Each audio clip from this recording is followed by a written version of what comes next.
Hey guys, my name is Chantel. Welcome back to my channel and thanks for hanging out with me today. So today we're going to go ahead and talk about Run with the Wind. So this video is going to be a spoiler-free video. I'm going to try to keep it that way anyway.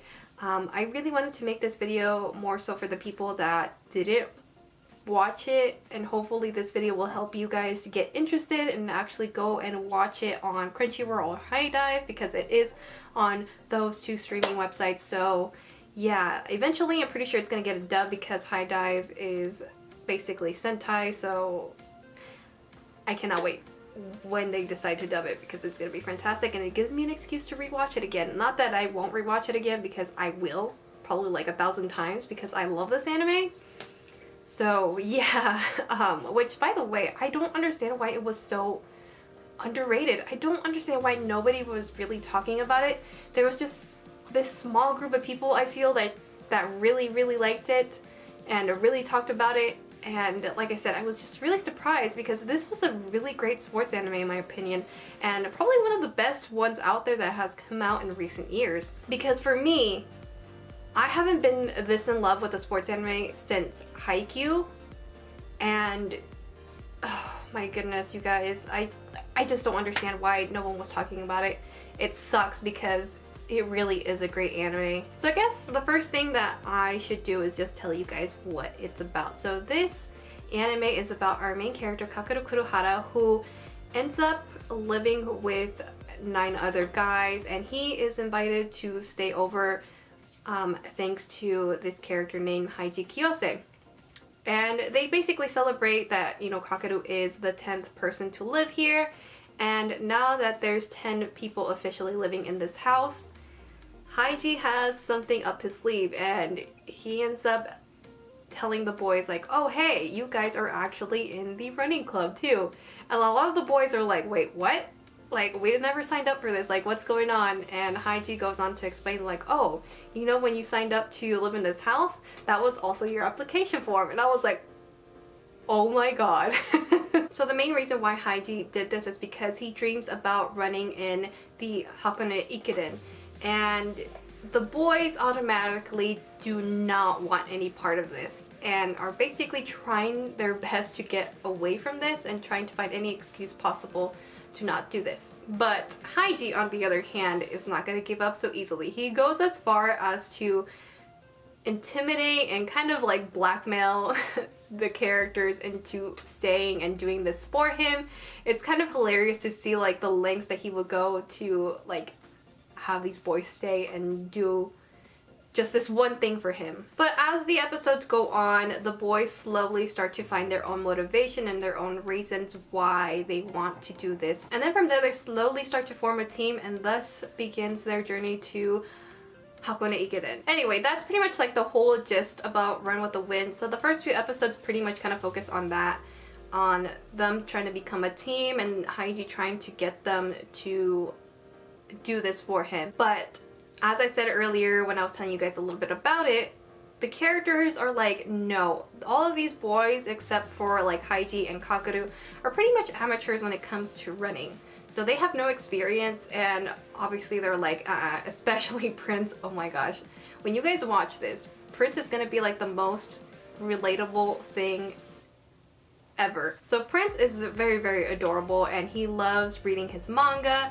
and he just does not want anything to do with running. And I feel like if I was put into that situation, I would honestly be Prince, because I can't run at all. Like, I wouldn't do it. I would try to find any excuse not to do it. So yeah, in that way, I definitely feel for the characters, because like they're thrown into this and it's like, well, we don't have experience, like how the heck are we gonna do this anyway? Do we even have a chance of doing this? But as I said before earlier, the characters slowly but surely start to find like their own reasons and motivations for doing this for themselves.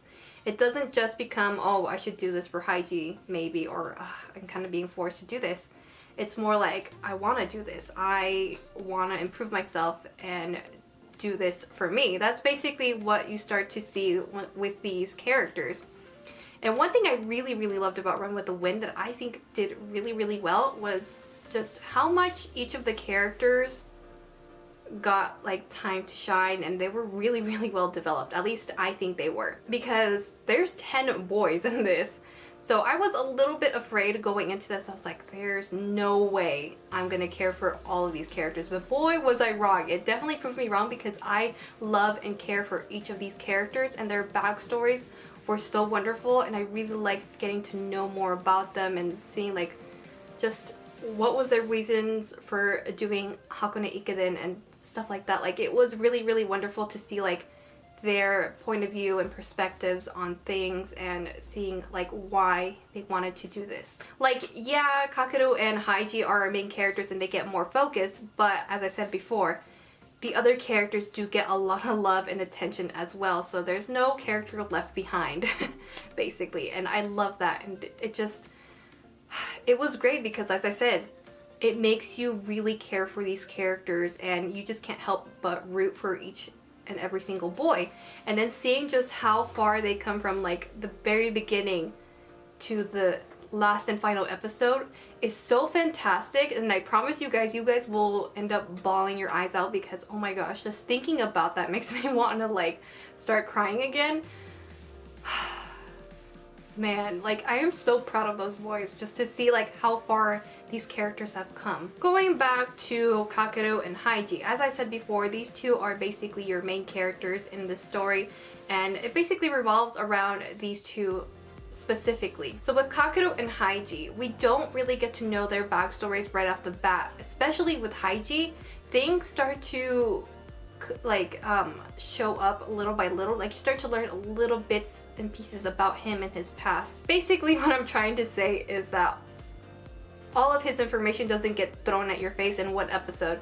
That's not exactly it. Like, they throw like little hints and pieces for you to figure out and puzzle together to think, you know, like what exactly happened to Haiji, because in the very first episode it is revealed that he has a sports injury, and that was one of the things that really got me really interested in his character. It was like, okay, what is his backstory? There's something up, and I was really interested to see like what was going on, how did he get this injury, and all that good stuff. I was like, okay, what's his story with this injury? And as I said, you don't really get to know this like right off the bat. They kind of tease you a little bit about it, like kind of like almost wanting to reveal you. Like, there was this one episode, I can't remember what episode it was, but it was this episode where Haiji and Kakeru are arguing, and I won't say why they were arguing, but they were arguing, and the camera just focuses on Haiji's leg, and he says something, and I was like, wait, like when he says that, like I bet like you guys are gonna remember this episode for sure, because the way that the camera like focuses on his leg when he says his line for this, you start to like piece a little bit of things like, wait, is this what happened? And I really like that about this series because, like I said, they kind of tease you about it, and they also leave a lot of cliffhangers with Haiji. One thing I really enjoyed about Haiji was just how much he really cared for each of his members. Basically, he was kind of like the mother, so to speak, because he was making sure that nobody was overworking themselves. He was basically coaching them as well, helping them improve, and he was fixing up their meals and like everything.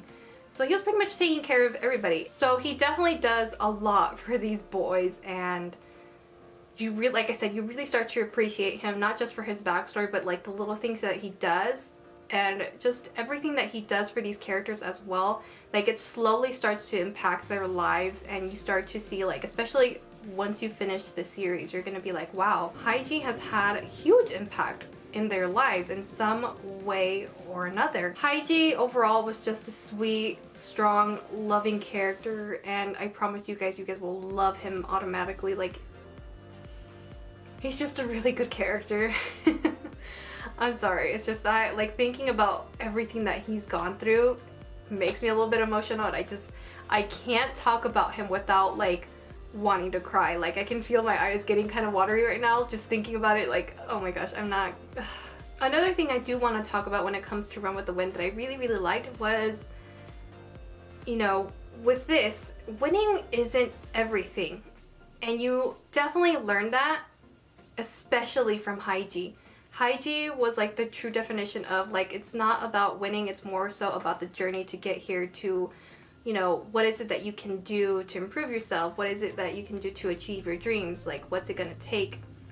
it's not just about who gets there first. And I really, really like that because you definitely see that. Like, it's definitely about the journey for these characters, these boys, this series, and it's so wonderful and beautiful, especially because with sports anime, like, the main thing that every team wants to do is like win, win, win, right? Like, that's their motivation. Like, who doesn't want to win, right?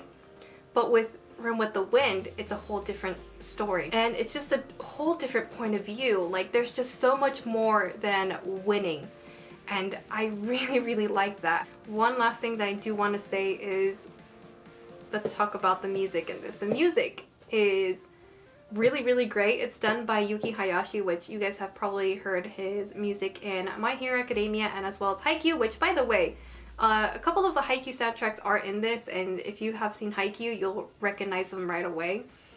And I love it because this anime is actually done by the same people that work on Haikyuu. So if you guys are wondering why isn't Haikyuu back yet, it's because they were working on this fantastic sports anime that you guys should watch. I definitely recommend this. If you have watched Haikyuu, you're gonna love it. But not just that, but more so, like, if you're a person that loves good character development, this is definitely gonna be for you for sure. Anywho, I think that's all that I have to say when it comes to Run with the Wind. As I said before, I wanted to keep this as spoiler free as possible. Sorry if I didn't say too much about it. It's just that I wanted to make a video more so for the people that haven't watched it, and hopefully this video will get more people to watch it because it is such an underrated anime and it should be talked about more and it should be loved more because it is a really fantastic sports anime that more people should really be talking about. Anywho, I hope you guys enjoyed hearing me ramble on about Run with the Wind one and last final time. I'm really sad that this is pretty much like my final goodbye to these boys that have gone through so much, and to see what they have achieved together from start to finish, just, oh my god, I'm sorry you guys, it's just, anytime that I think about that, it really moves me to tears, and it's really great. Oh my gosh, there goes, okay. Maybe someday I'll talk about each of the characters individually and tell you guys like what I loved about them and talk about their backstories a little bit, because I think I would love to do that. I don't know if you guys would be interested in watching that, but let me know in the comments down below if you guys would be into that. And it also gives me an excuse to talk about Run with the Wind a little bit longer, but as I said, let me know in the comments down below because I would really like to talk about Haiji a little bit more, especially because he's definitely had a huge impact in my life. Like, he inspires me so much to do better, to continue moving on forward, and just, like I said, do better for myself. And not only that, but he also like helped me see, you know, that it's okay to take your time. Like, yes, maybe some people might go at a different speed, but it's okay to take your time, do things at your own pace, don't rush into things. And yeah, anyways, sorry, just Run with the Wind gets your girl emotional. That's all I gotta say. I guess one last thing that I could say is the mountains of Hakone are, for those of you guys that have watched the anime, finish it off in the comments down below. But that is everything that I wanted to say for this video. I hope you guys enjoyed, and I hope you guys will go on and watch Run with the Wind if you guys already haven't. And if you guys already have, let me know in the comments down below what were your favorite moments in Run with the Wind. And that's it for this video. I hope you guys enjoyed, and I will see you guys in my next video. Bye!